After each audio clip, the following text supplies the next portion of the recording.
Hello, Trey here.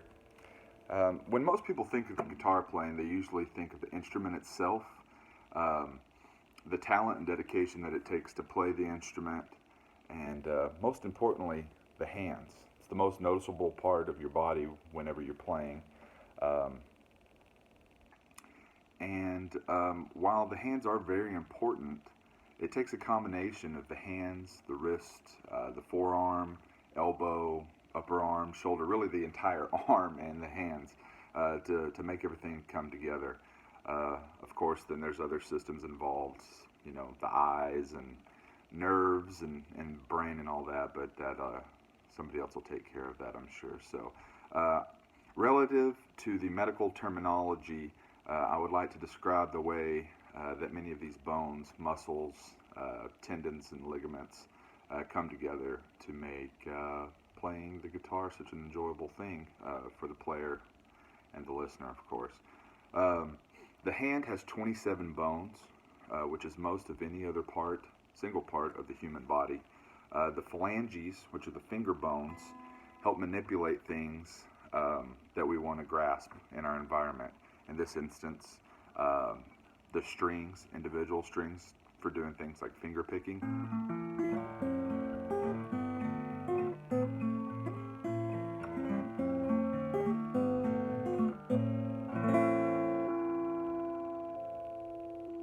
Also, things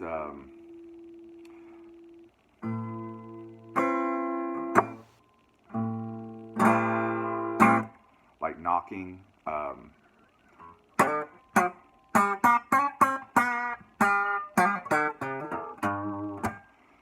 slapping, popping, all kinds of stuff I'm not going to get into right now. Um, but they are connected to muscle and ligaments, to the metacarpals, which are the bones in the wrists.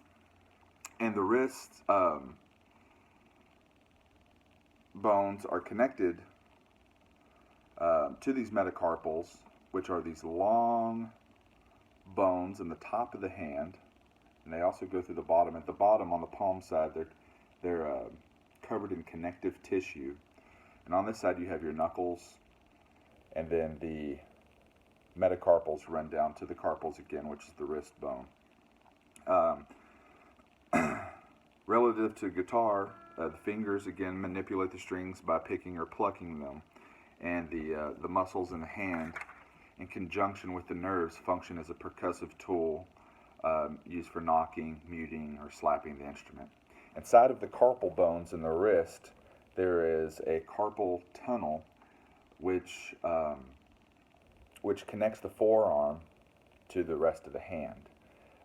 This canal inside of the wrist contains 9 long flexor tendons. And if you're playing guitar or doing anything else which requires a lot of wrist and hand manipulation, forearm use, any type of work like that, if you don't properly stretch and condition these tendons and muscles and nerves and all that, if any of these long flexor tendons break down or they swell or anything like that, they can cause a condition known as carpal tunnel syndrome, and that is a very common threat to musicians that overwork the wrist without stretching or conditioning.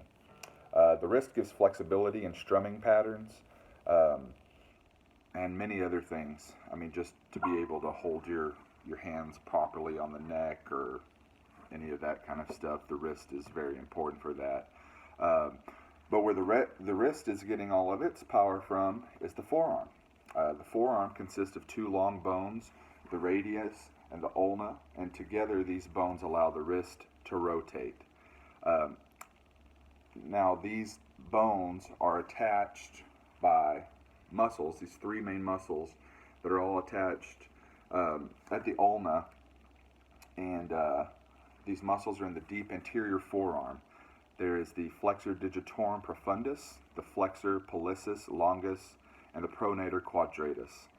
These control direction, and the elbow controls velocity. Where the real heavy lifting comes from is the humerus, which is the upper, it's kind of hard to see, upper arm bone here, and then the scapula, which is, this whole shoulder area really. And the reason that it's so important in playing guitar is because most of the larger muscles are contained within these two areas.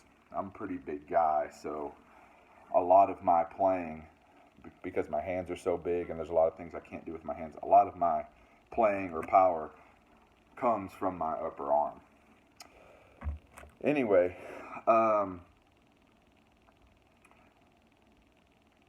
just trying to catch up. So playing the guitar takes more than just talent. It takes a majority of the musculoskeletal system, and really when considering hand-eye coordination, brain function, many other systems to play.